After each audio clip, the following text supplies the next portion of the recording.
All right.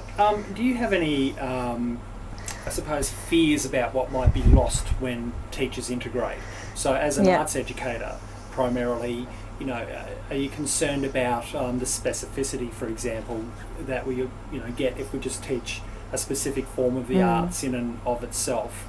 And if you are concerned, why are you concerned, and why shouldn't we be concerned? Well, I think I'm going to be a bit controversial here, and I'll say I'm not terribly concerned if a teacher makes a decision to specialise in some things and integrate others. That might have a lot to do with the resources that are available to a teacher, or the experiences that they have to support them in their learning, or the people around them to support. Because if you're going to launch off and do something you've never done before, you might have to give that a focus for a period of time till you feel really confident with it.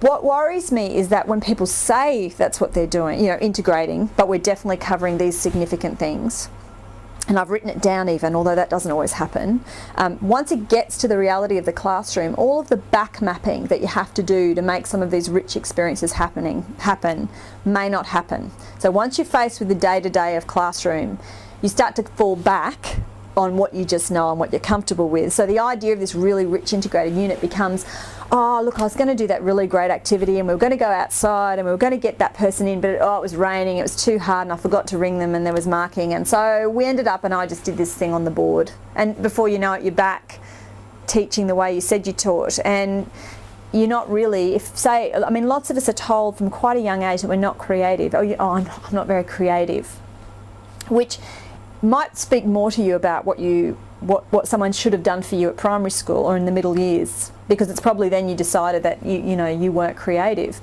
But what the arts particularly bring to you as a teacher is a way of being exciting and interesting, and literally saying to you as a teacher, you aren't the centre of the universe. You have all of these wonderful forms around you that some of your kids will be experts in already, and some of them would love to just taste and experience. So I worry that when people talk about transdisciplinarity, maybe the arts are the first ones to get dropped, or maybe people forget that SOS is inquiry, not a set of disciplines that you just drill down and learn all about.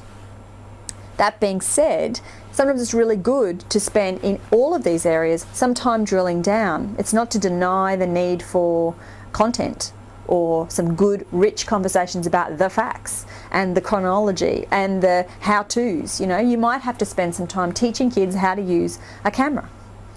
And that's a lesson. And that's a depth-focused, teacher-directed moment in an integrated unit. And you need to be looking for that scaffolding. The idea of rich integration and transdisciplinarity doesn't deny the point of teaching, which is to give kids new skills and understandings that they haven't had before. It just allows you to pull them together in different ways, and maybe ask some of the kids to be the experts. If someone in your class is really good at filmmaking and have been working with programs at home, which is likely now, not unlikely, it's likely, why don't they take an opportunity to lead that class? And then from that experience, can you scaffold some experiences where other kids lead over a year, so that everybody gets a chance to lead the group, and you're covering all sorts of outcomes once you start thinking that way in your planning. So I don't think transdisciplinarity or integration is the answer to everything.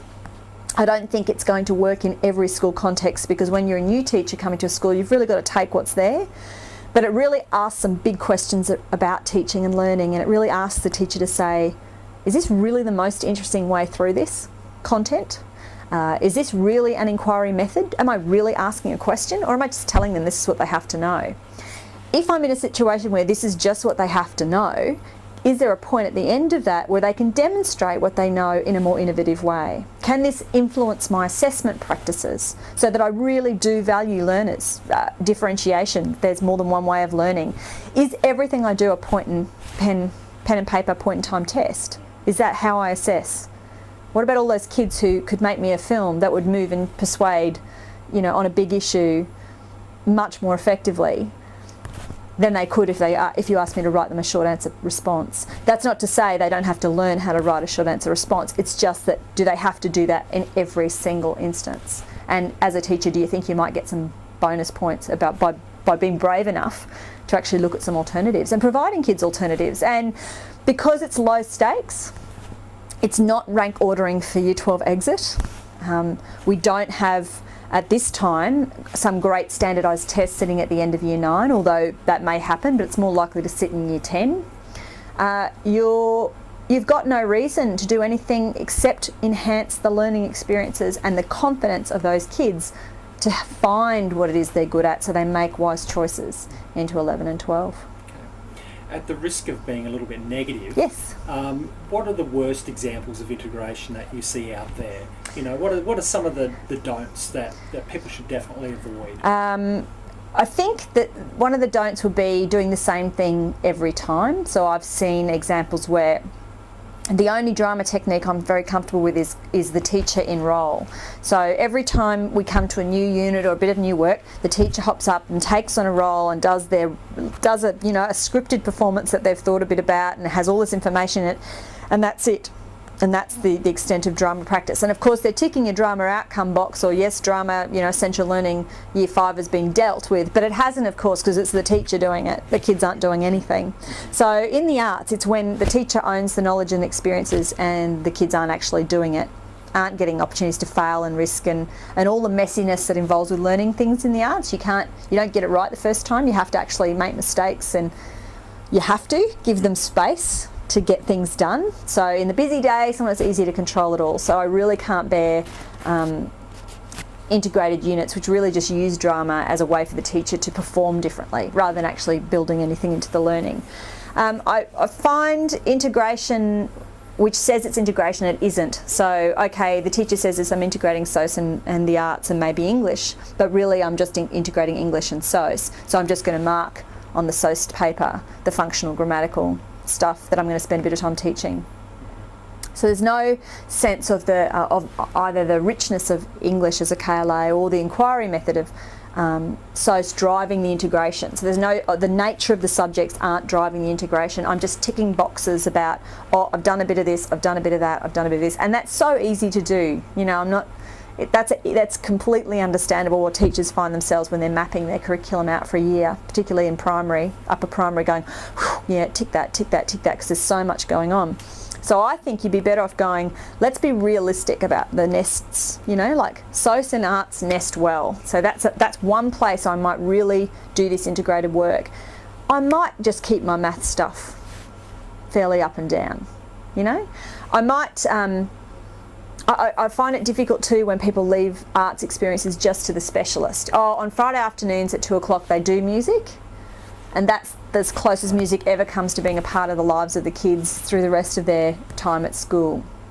If you're going to think about music as a form of expression, there is a huge skill base. They do need their half an hour specialist time with their teacher, but maybe there's ways to think about them bringing that knowledge to other subjects to build their capacity to communicate and be persuasive and to be critical about the way music's used to influence emotions and decision making, and the way they use music to soundtrack their own lives. How do they bring that understanding of music to the way that they understand important issues in their lives as well?